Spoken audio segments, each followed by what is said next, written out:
I recently went through a phase where I really just felt like I was in a rut because I was just feeling so lazy and so unmotivated, which can obviously happen, but it was like for an extended period of time until eventually I was like, okay, I'm definitely in a rut. I need to face the reality for what it is, and it's okay, but we need to do something about it. And so let's talk about that feeling today and what we can actually do to move out of it. So this episode is for anyone who's currently feeling like this, and I promise that by the end of it, you will have some wonderful new tools which have personally helped me a lot when it comes to getting your mojo back and just getting back on track. Before we get into it, I just want to say if you enjoy my content, please feel free to like the video, comment down below, and make sure that you are subscribed if you aren't already. And if you're listening to this on Spotify or Apple Podcasts or whatever, make sure to leave a 5-star review. Your support really helps for me to continue to create these episodes.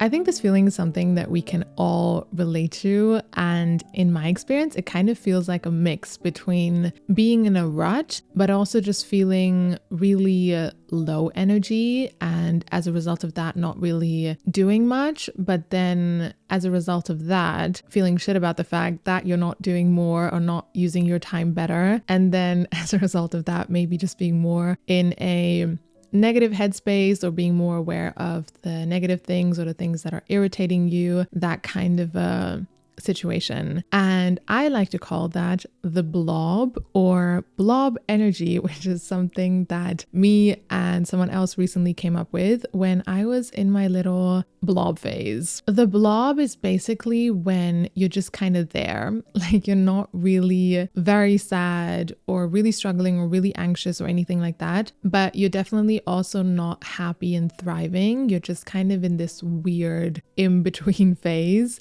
blobbing around. And I have realized that one of the biggest things that causes the blob is a lack of intentional choices. So let's talk a little bit about that. I find it a really horrible state to be in when you're not really happy with how you're using your time and what you're doing in this moment, but you're also not doing anything to change it. And I think one of the biggest things that can help with that is to just start taking intentional choices in every moment and then just stick by those regardless of what that choice is. So you might say, you know what, today I'm really tired. I've really had it. So I'm just going to go in my bed and I'm just going to watch Netflix for a couple of hours and call it a day. That's totally fine because we're all human, but then at least take that choice and then stick by it and enjoy and experience that moment fully for what it is, rather than being in this weird in-between phase where we're not happy with what we're doing, but we're also beating ourselves up for not doing anything better. But then just rather make a choice and then just go with that. Or on the contrary, you could say, no, today is not the day where I'm going to call it a day. I'm going to splash some water in my face. I'm going to get my ass up and I'm going to get working. I'm going to turn the situation around somehow. Like, that's also totally fine, but it's not so much about taking the perfect choice or the choice that is going to make you gain the most or the choice that is going to look the best. It's more about just taking a choice and then going with it, because regardless of what that creates, that means you are starting to become the captain of your own ship, which I think is really the first and most important step when it comes to this. And that's personally also always how I realize that I'm somehow in a rut. It's when people are asking me, oh, what are you up to? Or what have you been doing last week? And I just kind of go blank. And I'm like, I don't really know what I was doing. That's always how I know I'm in a rut, because same thing with my recent rut. When I think about it, I'm like, what the hell was I even doing? Like, what was I getting up to? I have no idea. I couldn't even tell you if I tried. And it's not because I wasn't doing anything, because obviously I was doing things, but it's more because I wasn't doing any of those things intentionally. So then you don't really look back and think, oh, last week I just kind of took some time off and I decided to rest a little bit more and go with the flow and just experience that kind of feeling for what it is. But you also don't think, yeah, I had really great experiences and I was really intentional with my time and I was really productive. It's kind of like neither. And that's what I feel like creates this horrible feeling of a rut, when it almost feels like air and it feels like you're just wasting your time regardless of what you're doing. So if we turn that around from why a lack of intentional choices creates this feeling of being in a rut to how we can actually move out of it, we can actually just easily say that whenever you don't feel happy with this moment or with something that you're doing in this moment, you can really just ask yourself, what am I not choosing? Like, what choice am I not taking? Because there is always some choice that you can take which will improve the situation. So it might be, right now I'm not choosing to just go outside and go for a walk, or I'm not choosing to just splash some water in my face and get my ass up and get working, or maybe I'm not choosing to just call it a day and get in my bed and watch Netflix for a couple of hours. Then you're not in a blob. Like you're not also in a rut. You're just choosing to spend the evening relaxing. You're just choosing to call it a day. You're choosing to just accept the situation for what it is, which is, it's not a rut. It's not a blob. I think a rut can only happen with a lack of intentional choices. So the minute you start becoming the captain of your own ship and you start to choose every moment, that's when you will automatically start moving out of this feeling of being in a rut. And I think then the choices that we take also start reflecting that.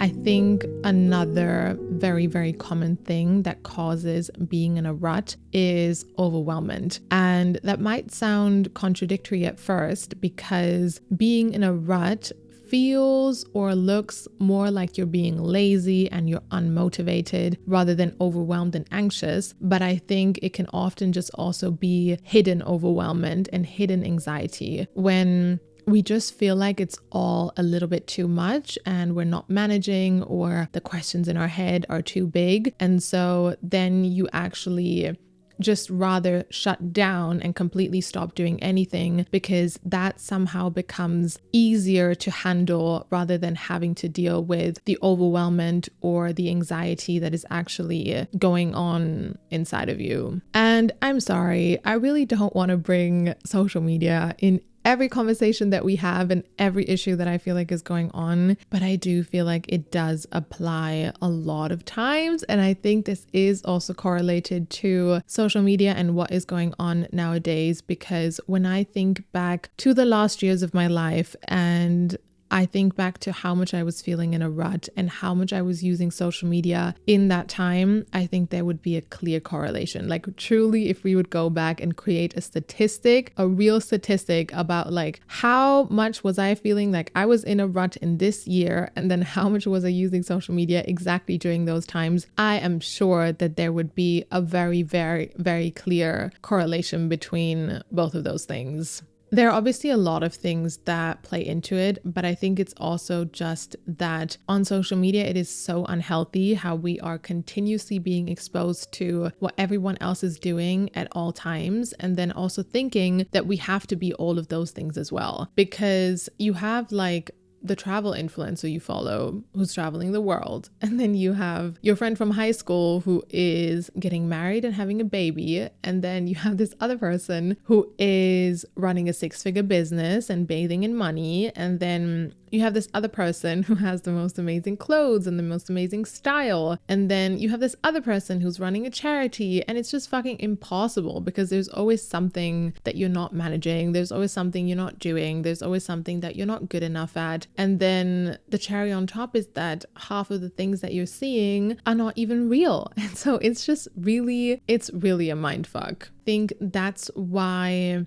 it's easy to feel overwhelmed and it's easy to feel like you're not doing good enough and you're not managing something, which I think then can again easily create this feeling of being in a rut because you're just so overwhelmed and there's so many things that you feel like you should be doing better. And there's such a high pressure that we put on ourselves that then again, we just completely shut down because it's like, okay, whatever, I just fucking give up because this is fucking impossible. Something that really helps me whenever I feel like, oh my God, what am I doing with my life and why don't I have more figured out and what's going on, is to really just think of life in chapters, because I think often we have this unrealistic pressure that we put on ourselves to know exactly where we want to go and how we're going to get there. But it's kind of like asking yourself to know the ending of a book when you're just like somewhere in the beginning or maybe in the middle. Like it's impossible. You can guess and you can hope and you can wish, but you actually don't really know. And so it's just so much more effective to think of life in chapters and to say, what do I want my next chapter to be? Whether that be the next week, the next month, the next year. And then